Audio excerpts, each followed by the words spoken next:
Niligwak na yata talaga ni Vice ganda sa Shuvi Entrata. Gaga kasi. Hoy, hindi ako...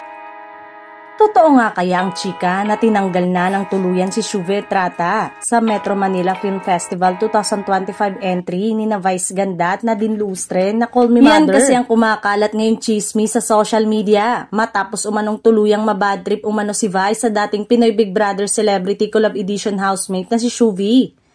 Isang isyong ito sa napag-usapan sa YouTube channel ni OG Diaz kasabay ng lumabas na intriga na nag-ugat sa isang poster na in-upload sa Facebook page ni Vice Ganda noong November 4, 2025.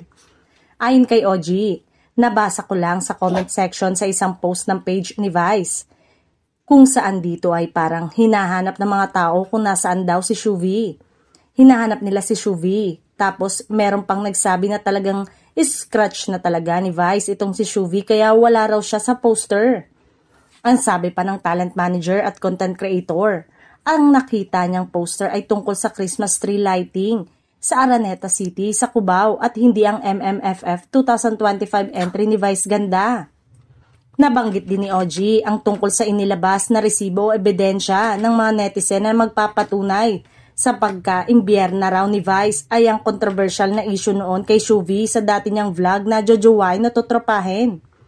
Dagdag pa na hindi raw nakikita ng mga tao si Shuvi sa It's Showtime kaya nag-conclude na sila na baka doon nang galing yung ngit-ngit ni Vice kay Shuvi, pagpapaliwanag pa ni OG.